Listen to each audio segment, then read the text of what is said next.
Hey, I'm here with Joanna Popper. Joanna has been in this space really since the inception. When did you get into kind of the VR, AR space? About a decade ago or so. Yeah, and so she's been with HP, you've been with CAA, you've seen all kinds of different angles from this. What surprised you from the Apple announcement today? Well, first, I'm so glad the day is finally here. I mean, Yeah. our whole industry has been waiting for this day for so long. Doesn't it feel like it? When they did this, when they started talking about myopia and having kids not have their screens too close to their eyes, I had a pit in my stomach. I was like, oh my God, are they not going to announce it? Because they can't have a thing right in front of your face if they're worried about myopia. So. Interesting. Yeah. And they did it as the one more thing, which we were all hoping for. Masters. I think our whole room had one more thing with him as he said it. So that was a lot of fun.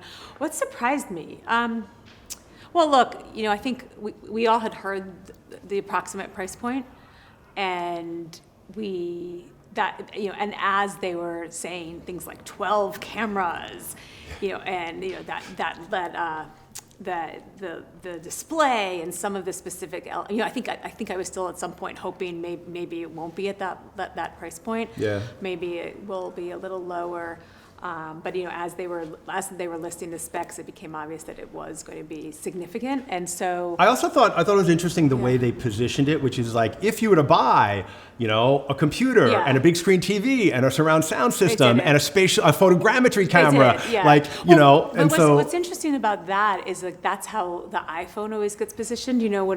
When in a lot of tech conferences and stuff, they'll show you like in 1990 whatever you had to use this whole table of things. And now it's just in your phone, right? Yeah. And so, look, I think, for a lot of their products, people, I think, buy them on a financing plan. And so, it's $1,000 phone is something like $40 a month. And so if you 3x that, or 3.5x it, right? Then you're at, I don't know, about 150 or 120, 150, somewhere in there. So it's significant. Now, I think that this is for developers. I think it's for enthusiasts. It's for people who have a lot of money. You could go into the Apple luxury, the luxury brand of Apple. I do believe that it will have a lot of the benefits that you're receiving for the price.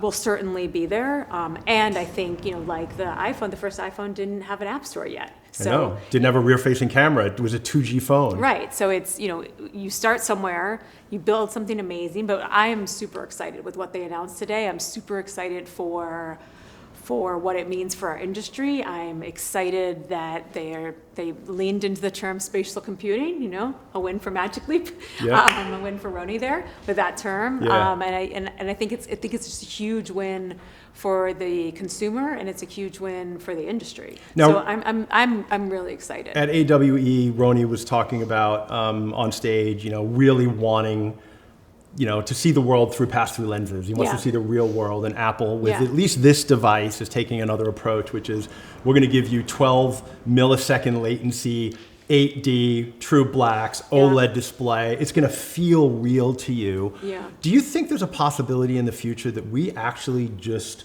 wind up transitioning as a species to look at the world through camera lenses with really high definition displays and that, like what were you wearing? but actually with an opaque lens and cameras where I'm actually looking at augmented video, because they talked about myopia, right? And so they said they think half the planet suffers from some need vision correction, and you can do that with cameras. And Apple looks for massive markets, right? And so so the vision correction market.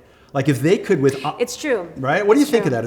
That's a really interesting point, because everything I just said about it's early and this is probably enthusiast, and this is Apple doesn't enter until they think the market is ready. Historically, and they've waited until they think they can build the market. Yes. Yeah. Or not that the market's ready, till they think there is a massive market to go that they can go get, right? And so many others in everything that they've done, many others have already been in that market, and in some cases doing really well, in some cases struggling.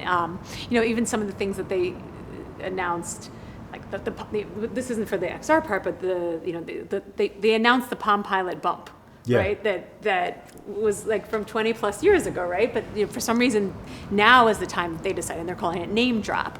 So, my take, despite what this product is just, as we said, that first step, but it's an interesting point. So I think something like 30% or 40% of the world wears glasses, right? Yeah. But you're saying... I think they said 30% have myopia, and they think it might be as high as 50%. Okay. Yeah. Yeah. Interesting. It'd be interesting It's an interesting thought that, I think most of us in this industry believe that we will end up wearing glasses that are something similar to what you have on your face now, that will have all the functionality of what our devices can do now, and much, much, much more. Things that we can imagine today, things that we can't imagine today, right? And so I think it's an interesting question of whether those devices will be, the way I wear my sunglasses, which I'll put them up and down and up and down. Or imagine like at night, infrared, night vision while you're driving. Like there's so many things we could do with cameras that. Yeah. That if it becomes, and then in like bringing us from staring at a brick to having to be able to stand up straight again, because and look out into the world again. Yeah, we spend 6 hours a day looking at our screen anyway. That's just the mobile phone so screen, not including the laptop allows you screen. to be part of the world, whether it's you're sort of opaqued out, or you're really with the world. Human augmentation instead of reality augmentation. Yeah, absolutely. Cool. Yeah, I think it's there's a lot of parts that are really exciting about it. I think we'll see what they do with companies like Disney. That's an interesting take. Disney's